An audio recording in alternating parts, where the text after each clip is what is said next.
Mes chers camarades, merci de votre présence à cette heure un peu tardive et merci du respect que vous témoignez pour les camarades qui prennent la parole tardivement.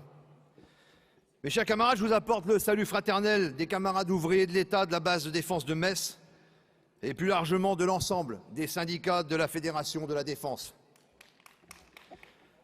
Avant d'aller plus loin dans mes propos, je voulais ici remercier les nombreux camarades qui ont pris de mes nouvelles depuis la mésaventure qui m'est arrivée dans les rues de Rouen avant-hier au soir. Je passerai rapidement sur l'agression dont j'ai été victime pour un vol de téléphone portable. Je m'en sors avec probablement une côte cassée et une main un peu abîmée. Mais je veux surtout ici, à cette tribune, souligner et mettre en exergue l'engagement des agents de la fonction publique qui m'ont pris en charge. Tant nos policiers républicains, qui m'ont ni matraqué ni gazé, qui m'ont accueilli en pleine nuit, ainsi que les personnels soignants du CHU de Rouen pour leur gentillesse et leur professionnalisme.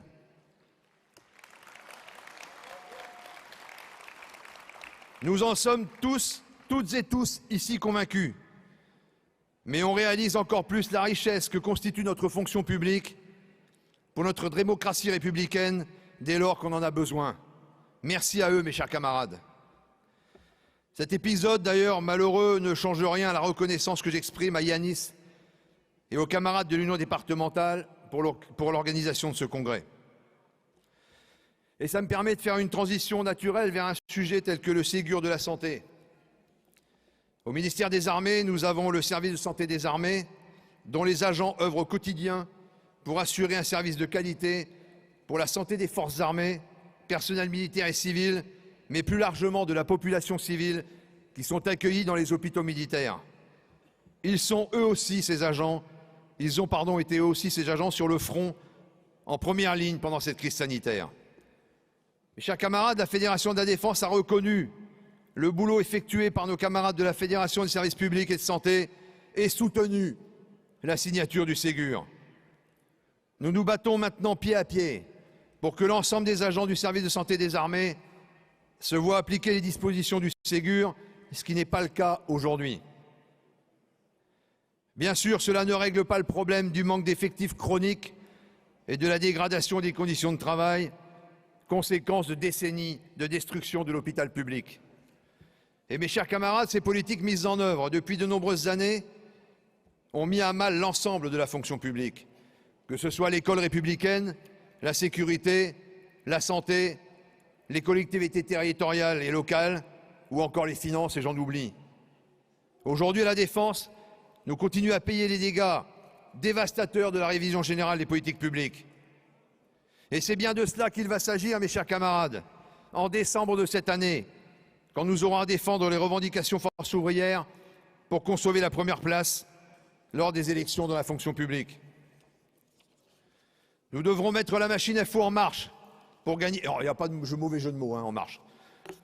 Pour gagner les élections, défendre nos revendications sur les retraites, la protection sociale, les salaires, avec une vraie égalité entre les femmes et les hommes, et rien d'autre.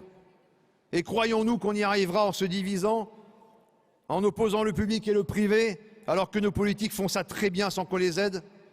Non, mes chers camarades, ne nous trompons pas de combat et ne nous trompons pas de congrès. Nous étions pour la plupart d'entre nous au congrès de Lille en 2018. Et moi, je sais une chose. Les seuls responsables du chaos dans lequel aurait pu sombrer notre maison, ils ne sont pas dans la salle cette semaine. Pas plus les frustrés d'un combat qu'ils croyaient gagner que certains responsables confédéraux en retraite. Je ne veux pas me rappeler ce congrès. Je n'en vois ni l'intérêt pour notre avenir, ni le bénéfice que nous pourrions en tirer. Je préfère me souvenir des mois qui ont suivi, et plus particulièrement du jour où un camarade s'est levé et a dit, alors qu'il n'en avait pas exprimé l'ambition, « Je ne laisserai pas tomber l'organisation et je me mets à son service ». Cet homme, mes chers camarades, c'est Yves Verrier. Tu as 1000 fois raison, Yves, lorsque tu dis qu'il n'y a pas d'homme providentiel, que tu rappelles qu'il n'y a ni tribun ni sauveur suprême. Mais il arrive parfois, mes chers camarades, qu'un ou une camarade soit là au bon moment, avec la volonté chevillée au corps de maintenir l'équilibre et l'unité de notre maison avant qu'elle se fracture irrémédiablement. Et comme je n'ai pas l'habitude de donner dans la flagornerie, tu as également raison lorsque tu précises que ton caractère n'est pas l'élément le plus emblématique de ton talent. Mais tu n'es pas isolé dans ce cas. Et je crois même que je fais partie du club. Je vais livrer une confidence, mes camarades. J'ai eu un peu de mal à intégrer au début l'arrivée d'Yves à la tête de l'organisation. Et pourtant, il n'avait ni bottes, ni boucle d'oreille, ni moustache. Comme quoi, il a ô combien fait le job. Et avec lui, toutes celles et ceux du bureau confédéral qui l'ont soutenu dès le début dans cette période si difficile. Et je veux ici remercier Marjorie pour le travail effectué et l'aide qu'elle a apporté à notre fédération, notamment pour la place de FO Défense dans les bases françaises en Afrique. Bon vent à toi. Et ça, mes chers camarades, vous l'aurez compris, ce sont des raisons largement suffisantes pour que je vote le rapport d'activité du bureau confédéral présenté par le secrétaire général ainsi que le rapport financier.